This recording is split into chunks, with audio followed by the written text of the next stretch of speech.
Hello বন্ধুরা, travel with সায়ন্তর আরও একটা নতুন ভিডিওতে আপনাদের স্বাগত। তো আগের ভিডিওতে আপনাদের লাস্ট দেখিয়েছিলাম লাইটলুম ক্যানিয়ন, আর সেখানে বলেছিলাম যে পরের ভিডিওটা খুবই এক্সাইটিং হতে চলেছে, আর এমন একটা জায়গা যেই জায়গাটা হয়তো আপনারা কখনো এর আগে আসেননি বা দেখেননি। তো যাই হোক, চলে এসেছি সেইখানে, আর সেই জায়গাটা হলো বাম্বু ট্রেক। তো বাম্বু ট্রেক কী সেটা আপনাদেরকে দেখাবো এখন। বাম্বু ট্রেকের সামনে চলে এসেছি। এটা হলো বাম্বু ট্রেকের পার্কিং লট। আমার পিছনে দেখতে পাচ্ছেন অনেকগুলো 4 হুইলার আছে। আর এই হলো নিচের পার্কিং লট।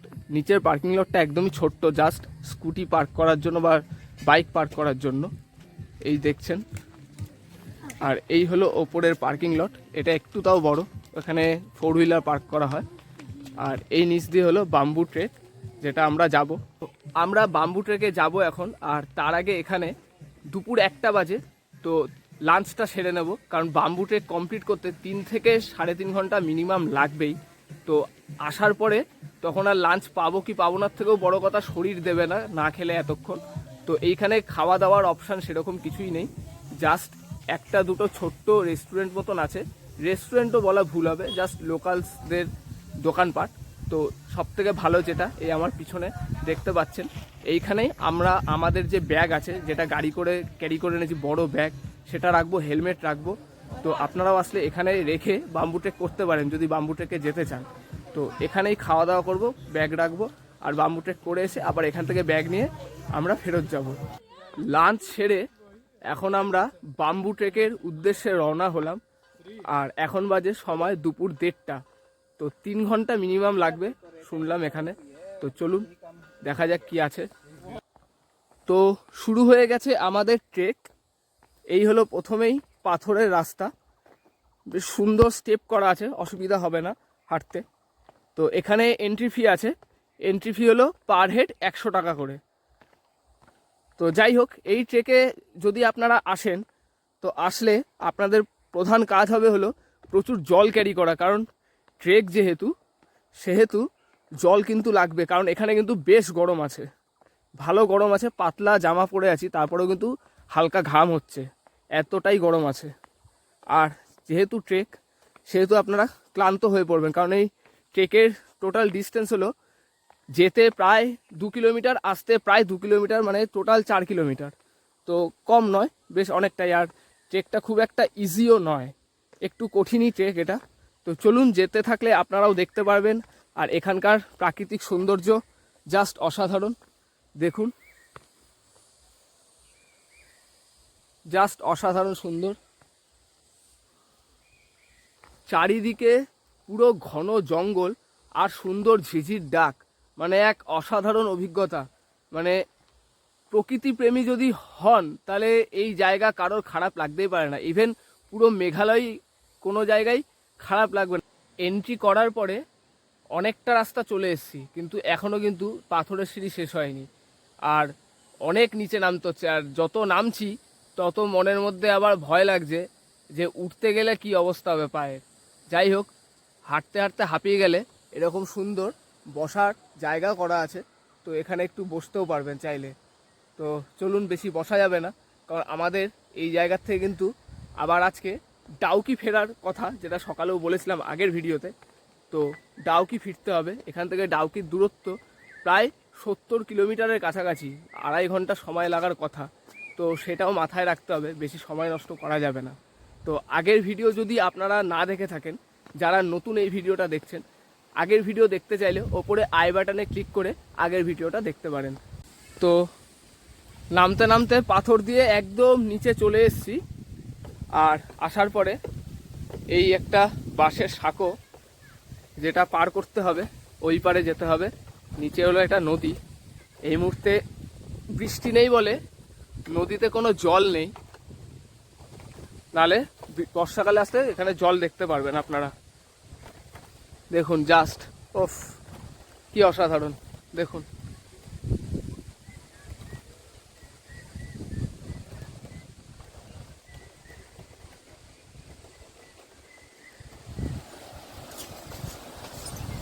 তো আরও একটা এরকম সাসপেনশন ব্রিজ দেখুন, রীতিমতন দুলছে, জাস্ট ভিউটা দেখুন। আবার পিছন দিকে কিন্তু হালকা দেখছি মেঘলা আকাশ হয়ে রয়েছে, বৃষ্টি চলে আসলে কিন্তু ফুল কেলো এখানে। দেখুন, হাঁটতে হাঁটতে ক্লান্ত হয়ে গেলে এরকম সুন্দর জলে স্নানও করতে পারেন। দেখুন, অনেক পর্যটক আছে যারা স্নানও করছে এখানে। পর্যটক বলতে প্রধানত এখানকার মানে মেঘালয়েরই লোক, তারাই এখানে আসে বেশিরভাগ। আমার মতন কলকাতা থেকে বা অন্য অন্য শহর থেকে খুব কম লোকই এই বাম্বু ট্রেকের কথা জানে বা আসে।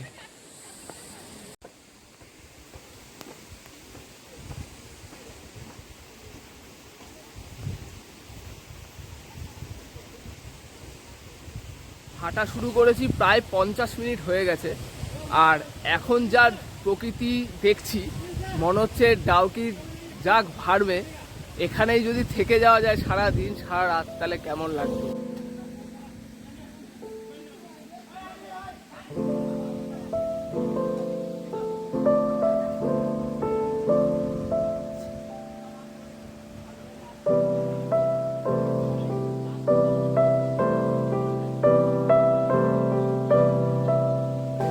দেখুন এবার কোথায় চড়তে হবে, দেখুন কি ভয়ঙ্কর।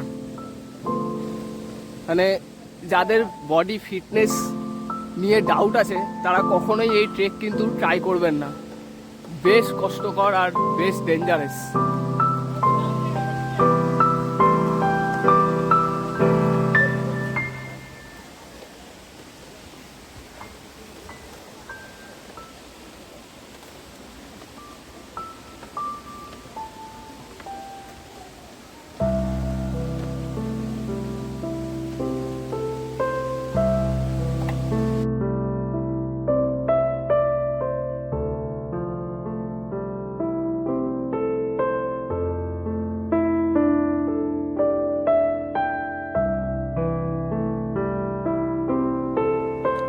এইবার কোথা দিয়ে যাব জাস্ট জায়গাটা দেখুন।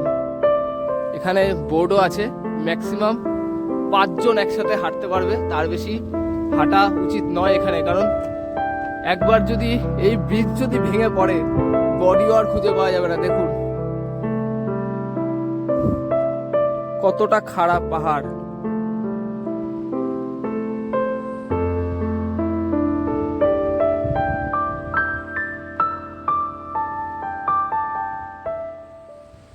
মেঘালয়তে আসলে লোকে আগেই জিজ্ঞেস করে যে কোন সময়টা বেস্ট, কোন সময় মেঘালয়ে যাব।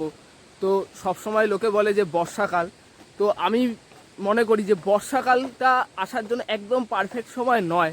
বর্ষাতে আসলে দেখুন জল ভরা ঝর্ণা দেখতে পারবেন, এটা ঠিকই, কিন্তু সমস্ত জায়গায় ভিউ কিন্তু ঠিক মতন পাওয়া যায় না, প্লাস বৃষ্টির জন্য সব জায়গা ঠিক মতন ঘোরা যায় না, এই একটা সমস্যা থাকেই। তো মেঘালয়ে আমি মনে করি সবথেকে বেস্ট সময় হলো ঠিক বর্ষা চলে যাওয়ার পরের সময়টা। আর আরেকটা সময় হলো এই মার্চ এপ্রিল এরকম সময়টা, যেটা আপনারা জল অত পাবেন না ফলসে, কিন্তু ক্রিস্টাল ক্লিয়ার ওয়াটার পাবেন, ডাউকিতে খুব সুন্দর ভিউ পাবেন জলের, এগুলো এই সময় আসলে পাবেন।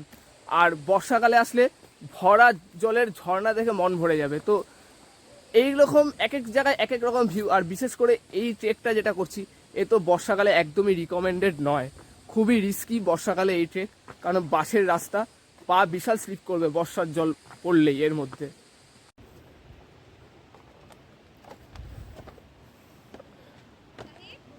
যাই হোক, অনেক লোক আবার ফিরছে এই সময়, আমরা একটু বেশি লেট করে চলে এসেছি এখানে, আরও আগে আসলে ভালো হতো।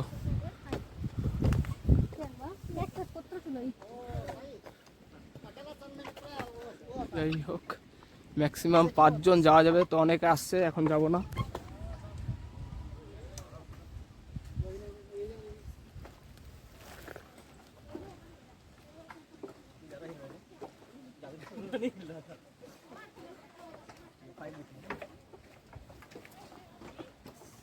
জাস্ট ভয়ঙ্কর আর তার সাথে অসাধারণ, মানে ভাষায় প্রকাশ করার মতন না। আর এইখানে আসার পরে এখন কিন্তু আকাশ পুরো ক্লাউডি হয়ে গেছে। আমার শুধু একটাই ভয়, কোনোভাবে যাতে বৃষ্টি না পড়ে। বৃষ্টি যদি শুরু হয়ে যায় এখান থেকে ডাউকি যাওয়া তো দূরের কথা, যেইখান থেকে ট্রেক শুরু করেছি সেইখানে পৌঁছানোটাও কিন্তু বেশ চ্যালেঞ্জিং হয়ে যাবে এখানে।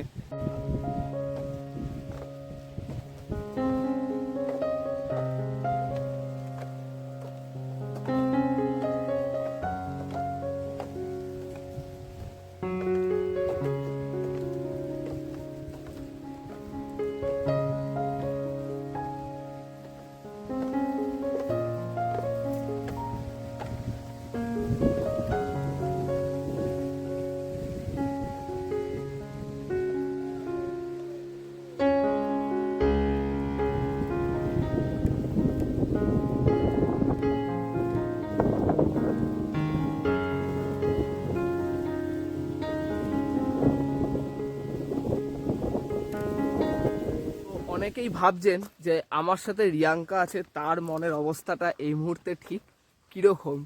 তো আমরা শুনে নেব ও কি ফিল করছে এই মুহূর্তে। বলো। প্রচণ্ড ভয়ঙ্কর রাস্তা, নিচের দিকে তাকানো যাচ্ছে না, কারণ আমরা যে বাসের ওপর দিয়ে আছি তার নিচে পুরো খাদ, মানে নিচের দিকে তাকালেই মনে হচ্ছে মাথা ঘুরছে, ওই জন্য সবসময় ওপর দিকে তাকিয়ে তাকিয়ে হাঁটতে হচ্ছে। আর যাই হোক, মানে আর কোনোদিন আমি পর্যন্ত আজ পর্যন্ত মইতে উঠিনি, আর সেই জায়গায় এরকম রাস্তা দিয়ে আসা প্রচণ্ড ভয়ের ব্যাপার। এবার একটা ভিউ পয়েন্টে এসছি, অনেকটা হাঁটার পরে অলরেডি আমরা 1.5 ঘন্টা হেঁটে ফেলেছি, তো এখনও পৌঁছাইনি। আর এটা একটা পয়েন্ট, আর এখান থেকে আমাদের যেইখানে যেতে হবে লাস্ট ভিউ পয়েন্ট, যেটা এই ট্রেক যেখানে শেষ, সেই জায়গাটা এখান থেকে দেখা যাচ্ছে। তো এই হলো, এইখানে ট্রেক শেষ, এই সামনের বড় পাহাড়টায় আমাদের যেতে হবে। আর সর্বশেষ যেই ভয়টা ছিল সেটা হলো হালকা হালকা বৃষ্টি শুরু হয়ে গেছে। জানি না কপালে কি আছে আজকে। ডাউকি পৌঁছানো তো পরের কথা, যেখান থেকে ট্রেক শুরু করেছি, যেই ভিলেজটা মাউরিং খাং এরকম একটা উচ্চারণ, সেটা ঠিক কিনা আমি জানি না, এখানকার উচ্চারণগুলোই এরকম। তো স্পেলিংটা আমি স্ক্রিনে দিয়ে দিয়েছি, আপনারা দেখতে পারেন। তো ওই ভিলেজ থেকে ট্রেক শুরু হয়, সেখানে পৌঁছানোটাই কিন্তু বিশাল সমস্যা হয় যদি জোরে বৃষ্টি আসে। তো ছাতা যদিও আছে কিন্তু জাস্ট একটা। তো এই ভিউ পয়েন্ট যেটা আপনাদের দেখালাম, এইখান থেকে রিয়াঙ্কা আর কন্টিনিউ করবে না, কারণ আর একটুখানি বাকি আছে। আর শেষটুকু বেশ চ্যালেঞ্জিং, কারণটা কি আপনাদের দেখাচ্ছি দেখুন। তো এইখানে অনেক নেবেছি, আবার এরকম নাবা আছে, শুধু নাবা নয়, এখানে নাবার পরে জাস্ট জায়গাটা দেখুন কতটা সরু, এইখান দিয়ে যেতে হবে আমাদের।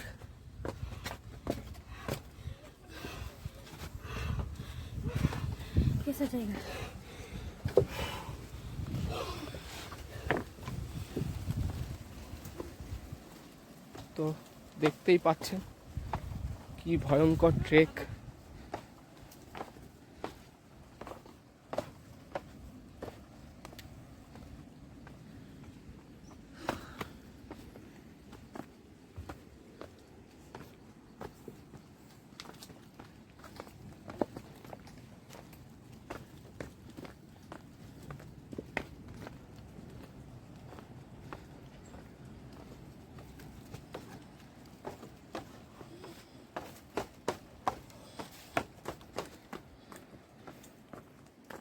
তো আপনাদের বলেছিলাম যে রিয়াঙ্কা আর কন্টিনিউ করবে না, তো রিয়াঙ্কাকে আবার জোর করে নিয়ে এসেছি।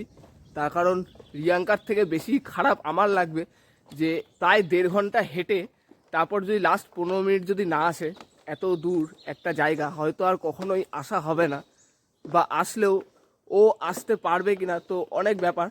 তো যাই হোক, তাই জোর করেই একরকম এনেছি।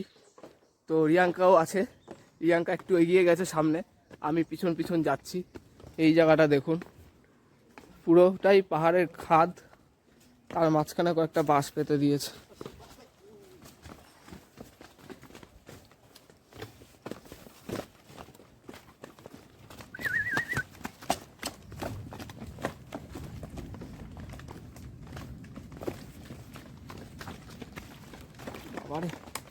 এখানকার লোকাল লোকজনের খালি রস দেখুন, কোনো ব্যাপারই না।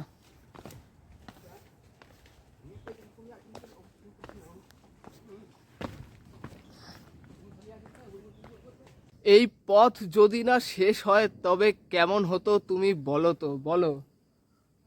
মনে হচ্ছে না রাস্তা শেষ হবে।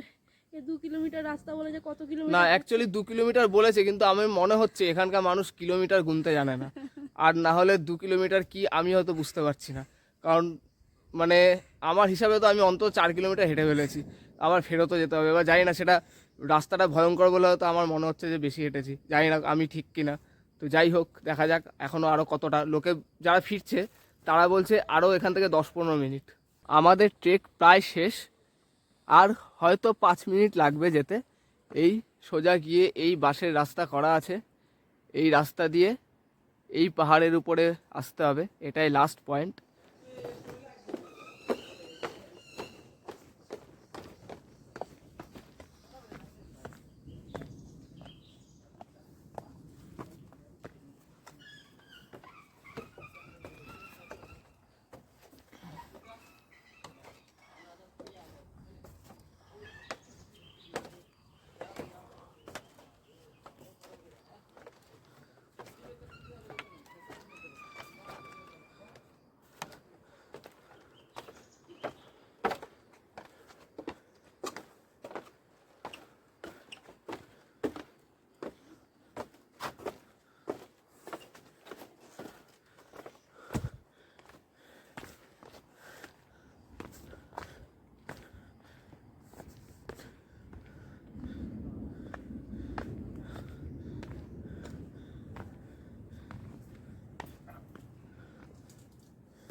সব থেকে বড় ব্যাপার যেটা দেখুন, পুরো রাস্তাতেই আমি লক্ষ্য করেছি বিভিন্ন জায়গায় একটু কিছু রাস্তা বাদে বাদেই এরকম বাস্কেট করা আছে নোংরা ফেলার জন্য।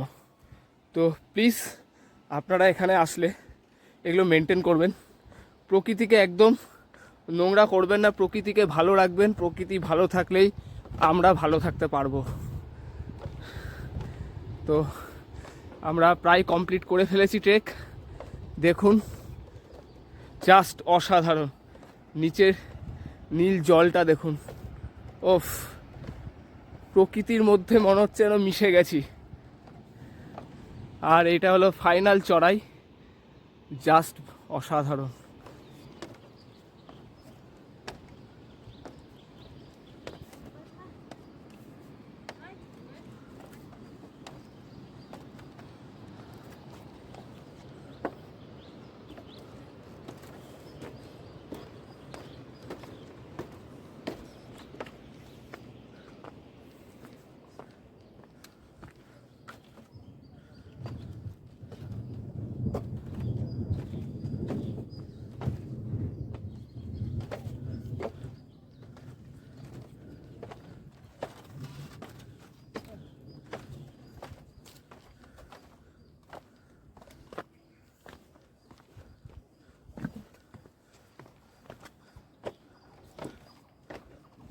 তো অ্যাটলিস্ট 2.5 ঘন্টা লাগলো আমাদের এই ট্রেক কমপ্লিট করতে, আর একদম লাস্ট পয়েন্টে এসেছি।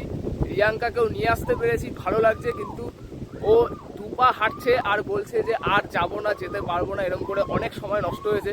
এখন ফিরবো কি করে, এটা একটা বড় মুশকিল, কারণ বেশ জোরে বৃষ্টি শুরু হয়ে গেছে এখানে। আর এইখান থেকে কীরকম লাগছে জায়গাটা একবার দেখুন।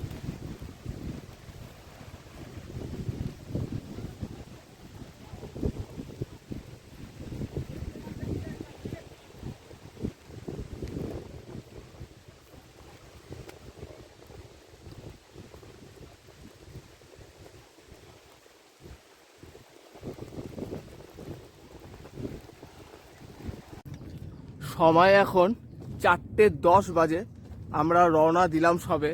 জানি না আজকে কপালে কি আছে, কারণ আসতেই প্রায় 2.5 ঘন্টার ওপর লেগে গেছে। এবার যেতে যদি এরকমই সময় লাগে, হোপফুলি তাই লাগবে। তো তাহলে কখন পৌঁছাবো? ডাউকি তো ছেড়েই দিলাম, এখানে যদি থাকার জায়গা না পাই তাহলে কি হবে জানি না। তো যাই হোক, আপনারা যদি এখানে আসেন তো হাতে বেশ সময় নিয়ে আসবেন, কারণ খুব রিস্কি ট্রেক। আর লাস্টে আমরা যখন ওপরে ছিলাম তখন বেশ জোরে বৃষ্টি পড়ছিল, যার জন্য বেশিক্ষণ থাকলাম না, আর সময়ও নেই যেহেতু। তো তাড়াতাড়ি রওনা দিলাম। এত কিছুর মধ্যে এখন একটা জিনিস তবুও ভালো, যে বৃষ্টিটা পড়ছে না অন্তত। বৃষ্টিটা বন্ধ হয়েছে। আর যেইটুকুও বৃষ্টি হয়েছে বেশ জোরেই হচ্ছিল, হওয়াতে এই রাস্তাটা অলরেডি ভিজে গেছে, বাসগুলো ভিজে ভিজে গেছে। তো বেশ পিচ্ছিল হয়ে গেছে জায়গাটা অলরেডি একটুখানি বৃষ্টিতেই। জীবনে আমরা প্রত্যেকেই কম বেশি বাস তো খেয়েছি কোনো না কোনো সময়। তো বাম্বু ট্রেকে আসলে আর বাম্বু ট্রেকে আসার ডিসিশান নিলে সেটাও একটা আপনার জীবনে বড়সড় বাস হবে, এটাতে কোনো ভুল নেই। তার জন্য হয়তো বাম্বু ট্রেক এই নাম দিয়েছে এর। তো যাই হোক, মজা করে বলছিলাম। তো অ্যাকচুয়ালি এই বাম্বু ট্রেকে এটা তো কোনো রাস্তা নয় যাওয়ার। এখানকার লোকাল লোকেরা বাস দিয়ে বিভিন্ন পাহাড়ের খাঁজগুলোকে জুড়ে জুড়ে এই সুন্দর জায়গাটাকে এক্সপ্লোর করার সুযোগ দিয়েছে আমাদেরকে। তো যার জন্য 100 টাকা এন্ট্রি ফি, তো খুবই কম আমার মনে হয়েছে। কারণ কত কষ্ট করে কতভাবে এই জায়গাটাকে তৈরি করতে হয়েছে এদেরকে, জাস্ট একটা ভিডিও দেখে সেটা আপনারা হয়তো কখনোই বুঝতে পারবেন না। তো কখনো যদি এখানে আসেন তো সেটা অবশ্যই আপনারাও আমার সাথে সাথে উপলব্ধি করতে পারবেন। তো যাই হোক, এই অসাধারণ জায়গাটা আমি ভিজিট করলাম, আর আমার সাথে সাথে আপনারাও ভার্চুয়ালি এই জায়গাটাকে দেখলেন। তো কেমন লাগলো সেটা কমেন্ট করে জানাতে একদমই ভুলবেন না। ভিডিওটি ভালো লাগলে লাইক করবেন, আর শেয়ার তো অবশ্যই করতে হবে। আমার চ্যানেলটা খুবই নতুন আর ছোট চ্যানেল, তো আপনাদের প্রচুর সাপোর্ট আর ভালোবাসা দরকার। না হলে এরকম জায়গা আপনাদেরকে ঘুরে হয়তো দেখাতে পারবো না। আপনাদের প্রচুর সাপোর্টের দরকার, তাই চ্যানেলকে সাবস্ক্রাইব করে আর ভিডিওকে শেয়ার করে সবসময় আমার পাশে থাকবেন, যাতে এরকম আরও অনেক আনএক্সপ্লোর জায়গা আপনাদের সামনে তুলে ধরতে পারি। তো বন্ধুরা, এখন আছি আমরা মাওরিংখাং ভিলেজে, যেইখান থেকে আমরা বাম্বু ট্রেক স্টার্ট করেছিলাম। তো এখন বাজে সন্ধে 6:30, আর আমাদের ট্রেক শেষ করেছি 5:50 তখন বাজে প্রায়। তো আমাদের টোটাল ট্রেকে টাইম লেগেছে 4 ঘন্টা 45 মিনিট মতন অলমোস্ট। তো যেতে অনেকটা বেশি সময় লেগেছে, আসার সময় অন্ধকার হয়ে যাচ্ছে বলে তাড়াতাড়ি আমরা তাও এসছি। তো সেইটা জন্য আমরা যখন এসে পৌঁছেছি মাঝখানে তো রাস্তায় বেশ বৃষ্টি পেয়েছি, অনেক ভিজেছি। তো এখানে এসে আমাদের ডাউকি যেটা যাওয়ার প্ল্যান ছিল আজকে, তো ডাউকি এখান থেকে প্রায় 70 কিলোমিটার রাস্তা, যেতে 2.5 ঘন্টা সময় লাগবে। তো যেটা বৃষ্টি তখনও হচ্ছিল, আমার কাছে খুবই রিস্কি মনে হয়েছে, কারণ অন্ধকার রাস্তা, পাহাড়ের মধ্যে দিয়ে গাড়ি চালানো, মানে স্কুটি চালানোর অভ্যাস থাকলেও পাহাড়ে চালিয়েছি টুকটাক, কিন্তু তাহলেও এতটা রাস্তা রাতের অন্ধকারে যাওয়াটা আমার কাছে মনে হয়নি যে সেফ হবে। তো সেই জন্য আজকে আর ডাউকি যাওয়ার রিস্কটা নিইনি। তো আমরা ট্রেক শেষ করার পর ঠিক করলাম যে এখানেই যদি কোথাও থাকা যায় তাহলে ভালো হয়। আজকে রাতটা কাটিয়ে কাল ডাউকি সকালে বেরিয়ে গেলেই বেটার হবে। আর তারপরে ট্রেক শেষ করার পরে যেখানে দুপুরে লাঞ্চ করেছিলাম আর যেখানে ব্যাগ রেখেছিলাম, সেই দোকানদারকে জিজ্ঞেস করলাম যে এখানে থাকার কোনো বন্দোবস্ত আছে কি না। তো সে জানালো যে তারই হোমস্টে আছে একটা, তো সেখানে থাকতে পারি। তো পার নাইট 1200 টাকা ভাড়া। তো এখানে থাকলাম। এখানে এই মুহূর্তে কারেন্ট নেই, কারেন্ট চলে গেছে, এবং এই ঘরের মধ্যেও মানে ইলেকট্রিক নেই বলে কোনো আলোও নেই। আমরা বাইরে বসে আছি, এটা সোলারের চলছে, সোলারের ব্যাকআপ নেওয়া আছে। তো এই হলো অবস্থা, পুরো গ্রামটাই অন্ধকারে ডুবে রয়েছে এই মুহূর্তে, তাই কিছুই দেখানোর নেই। আমরা কোথায় আছি, কিভাবে আছি, সেই সব আপনাদের পরের ভিডিওতে আগামীকাল দেখাবো। এরকম একটা পরিবেশে থাকতে পেরে সত্যিই ভালো লাগছে। ডাউকি না যাওয়াটাতে একটু পিছিয়ে গেলাম আমাদের প্ল্যান থেকে, এটা ঠিকই, কিন্তু এরকম একটা পরিবেশে থাকারও ইচ্ছা ছিল অনেক দিন ধরে। তো সেটা কখনোই সম্ভব হতো না একটা প্যাক শিডিউলের মধ্যে। তো আজকে এখানে লেট হয়ে যাওয়ার জন্য সেটা সম্ভব হয়ে গেল। আপনারা যদি এখানে এসে এরকম গ্রাম্য পরিবেশে থাকতে চান, তো আমি এই হোমস্টের নাম্বার দিয়ে দেবো, এর সাথে যোগাযোগ করতে পারেন। খুব হেল্পফুল, কোনো রকম অসুবিধায় পড়লে একে ফোন করলে এই এলাকাতে এ আপনাদেরকে হেল্প করবে বা আপনারা সাপোর্ট পাবেন। তো এই ভিডিওটা লম্বা না করে এই ভিডিওটা এখানেই শেষ করব। পরবর্তী ভিডিওতে আপনাদের সাথে দেখা হচ্ছে। Good night.